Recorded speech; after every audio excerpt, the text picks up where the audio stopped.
C'est l'une des nombreuses tragédies de l'immigration clandestine aux frontières européennes, mais c'est l'une des plus meurtrières, aux images particulièrement choquantes. C'était le 24 juin 2022 à Melilla. Des migrants frappés, écrasés contre une clôture, asphyxiés, puis repoussés violemment par les forces de sécurité marocaines. Bilan officiel, 23 morts. Les violences ont démarré lorsque près de 2000 migrants ont tenté de franchir la frontière militarisée entre le Maroc et l'enclave espagnole de Melilla. Rapidement, les organisations de défense des droits humains contestent le bilan officiel.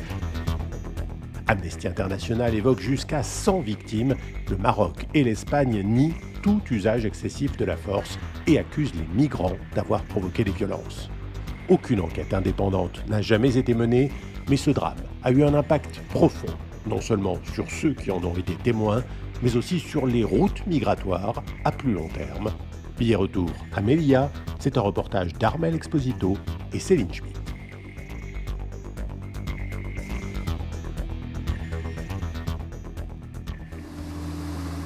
Nous sommes à Melilla, l'une des deux enclaves espagnoles, en territoire marocain. Cette clôture, de 12 km, sépare l'Union européenne de l'Afrique. La frontière est plus surveillée que jamais. Reçu central, ici Romeo India, on se dirige sur zone.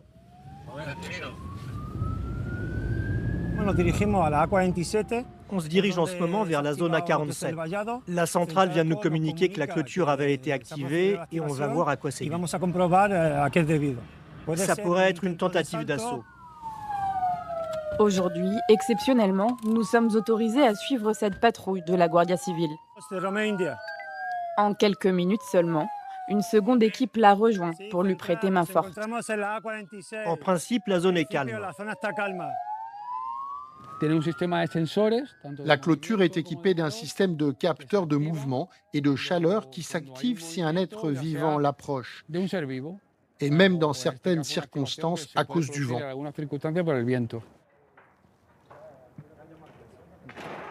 Ces dernières années, le gouvernement espagnol a dépensé plus de 38 millions d'euros pour empêcher les tentatives de passage à Melilla. Tous les barbelés en fil de rasoir ont été retirés. La clôture a été surélevée et si vous regardez bien sur la seconde clôture, vous pouvez voir le système de peigne inversé, anti-intrusion, pour rendre plus difficile le passage illégal. Il faut vraiment être un athlète pour franchir non pas une, mais 3 barrières.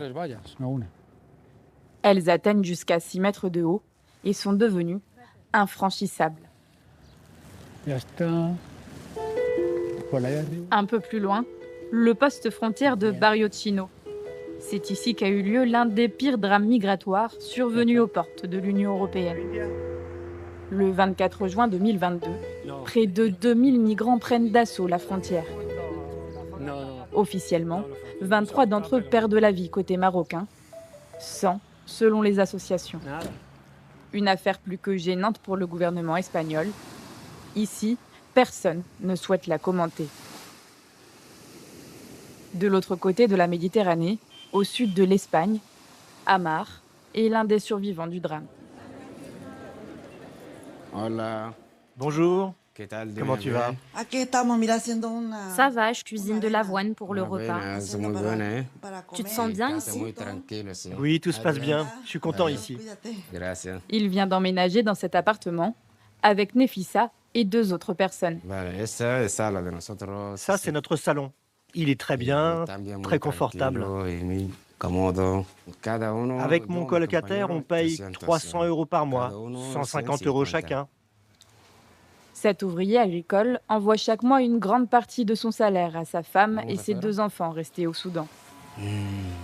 Le 24 juin, arrivé parmi les premiers à la barrière, il a profité de la désorganisation des autorités espagnoles. Lui s'appelle Bakri. Il a toujours des problèmes aux pieds et ne peut pas marcher sans béquille. On nous a jeté des pierres et comment ça s'appelle? Des objets en plastique brûlant. Quand j'étais en haut de la clôture, il n'y avait presque personne, juste 5 gardes civils. mais je n'ai pu aider personne. Certains sont tombés au sol. Ils n'en pouvaient plus. Ses amis restés derrière lui ont connu le pire. Il s'appelle Mohamed Abdulrahman Abdullah. À 7 heures du matin, nous étions ensemble, et puis 10 minutes plus tard, je ne l'ai plus jamais revu. Je l'ai cherché partout, j'ai envoyé des photos dans un groupe d'avocats, de journalistes, mais personne n'a de nouvelles.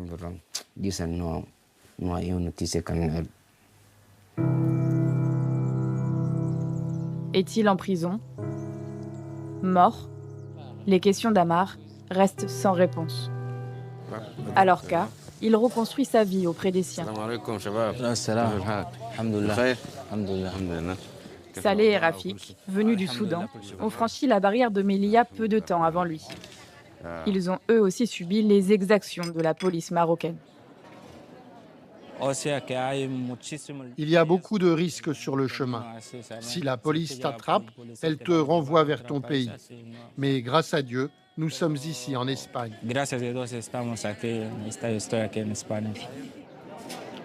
Tous les trois sont conscients de leur chance. Mais Amar n'oublie pas ceux qui, le 24 juin, n'ont pas réussi à rejoindre l'Espagne. Régulièrement, il prend des nouvelles de celui qui a souhaité qu'on le nomme Mustapha. Toujours bloqué au Maroc, ce Soudanais a été emprisonné sans jugement pendant 3 mois à Nador. On n'avait qu'un repas par jour. On dormait par terre et on ne pouvait aller aux toilettes qu'une fois par jour. Certains militaires étaient racistes et nous disaient « Retournez en Afrique, pourquoi êtes-vous venus ici ?» Moi j'ai été libéré, mais d'autres ont été condamnés avec de fausses accusations. 86 migrants croupissent toujours dans les prisons marocaines. Et au moins 70 autres sont portés disparus. 3 ans après le drame, leur sort reste soigneusement ignoré par les autorités. Les parquets espagnols et marocains ont d'ailleurs rapidement classé l'affaire et écarté toute responsabilité de leurs agents. Une enquête bâclée pour José Bautista, qui a minutieusement reconstitué les faits. Regarde, cet agent de la Guardia Civile, par exemple, frappe un type dans le dos, et après lui donne un coup de pied dans le dos et le jette au sol. Quelle loi permet cela?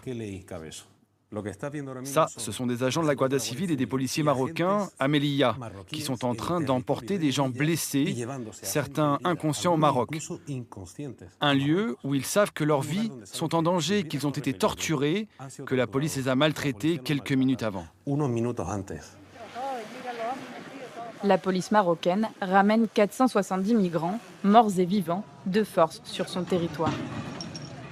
Ils sont ensuite entassés plusieurs heures au soleil.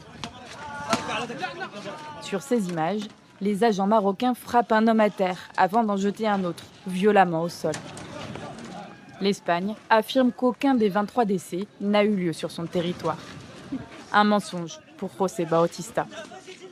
Une montagne de corps s'est créée juste ici, sur la ligne qui sépare le Maroc de l'Espagne. Nous avons pu prouver un décès du côté espagnol, en noir, un jeune homme de 27 ans, ici. Après ces révélations, il a subi d'intenses pressions. Le gouvernement espagnol et le gouvernement marocain se sont démenés pour qu'on ne sache rien. Et je peux vous dire que des personnes avec beaucoup de pouvoir ont menacé de faire intervenir la police contre nous, les journalistes qui ont participé à l'enquête. Personnellement, j'ai eu très peur. Pour soutenir les journalistes, quelques rares hommes politiques tentent de briser l'omerta. Dès les premiers instants, Jon Iñárritu, député basque, comprend que le 24 juin est un secret d'État. Il se bat durant 5 mois pour que le gouvernement lui fournisse les images filmées par les caméras de la Guardia Civile ce jour-là. Nous nous sommes réunis dans une salle comme celle-ci, les 9 porte-paroles de la Commission de l'Intérieur. Sur un écran, nous avons visionné les vidéos qu'on nous avait transmises. Mais encore aujourd'hui, je me demande s'il existe d'autres vidéos et si elles ont été supprimées.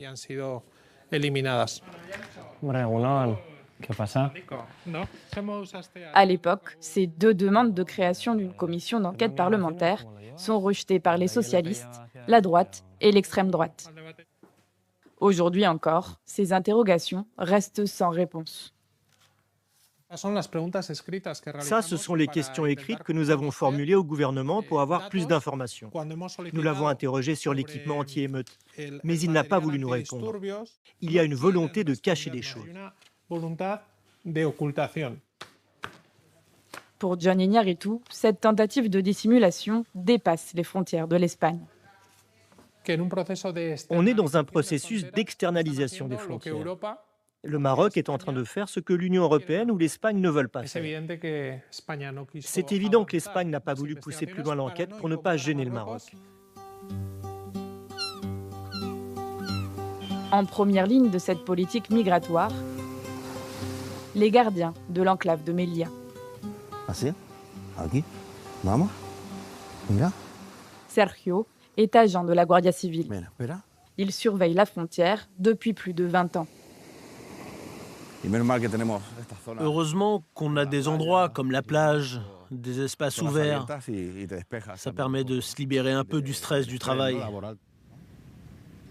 Ces dernières années, ce natif de Melilla a vu sa ville devenir une forteresse. Je me souviens que quand j'étais petit, on pouvait entrer au Maroc très facilement. Et puis après, le paysage a changé. Chaque fois que je vois cette clôture, je me remémore les assauts qu'on a vécus et comment on s'en est sorti. Au sein de la Guardia Civil de Melilla, le malaise est profond. Sergio est l'un des seuls à avoir accepté de nous en parler. Salut, tout va bien? Ça va. On prépare la réunion? C'est dans son association que les langues se délient. Imagine si une patrouille doit faire face à un incident à la clôture et qu'en même temps, il y ait une tentative de passage à la nage. On serait complètement déstabilisé. On a aussi besoin d'un cadre juridique qui nous protège lorsque nous agissons et qui nous indique comment agir sans qu'on joue à chaque fois notre emploi ou notre vie. José María est encore traumatisé par le 24 juin. Ce jour-là, 50 de ses collègues ont été blessés. J'ai tout entendu à la radio. Je me suis senti impuissant de savoir que mes collègues étaient là-bas, d'entendre comment toujours plus de personnes sautaient la barrière. J'ai demandé de l'aide, mais il n'y en avait pas. Personne ne peut s'imaginer ce que c'est la barrière de Melilla, ce qu'on a vécu. Tu pouvais voir dans le regard de ces gens le désespoir, comme s'ils te disaient « laisse-moi passer ».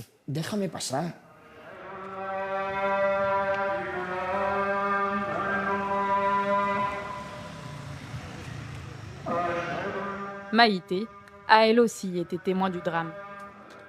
Bonjour, comment ça va? Dis-moi, Sigal, tu t'en vas ce lundi, non?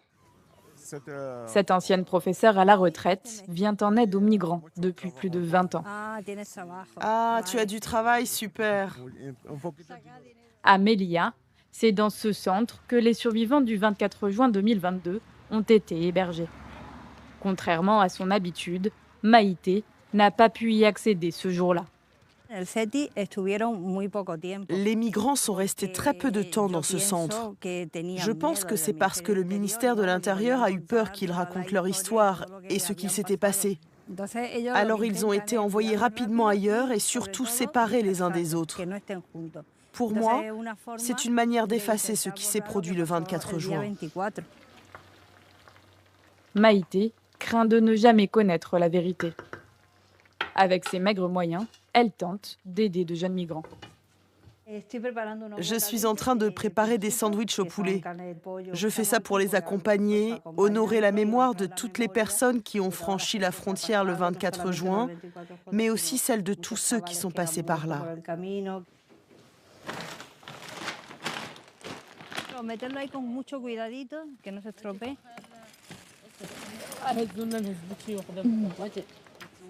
Prenez les sacs. Ce soir, ils sont une dizaine de migrants marocains, pour la plupart mineurs. Les garçons, venez par là. Ici, vous avez du ketchup et de la mayonnaise. Comme tous les autres, cette adolescente de 16 ans a jugé trop dangereux d'escalader la clôture. Il y a des militaires qui t'empêchent de traverser la frontière. Lorsqu'ils t'arrêtent, ils te passent à tabac. C'est pour ça que j'ai choisi de venir à la nage pour éviter les militaires. Je me suis donc jeté à l'eau à 8 h du matin pour arriver à 16h30 le soir.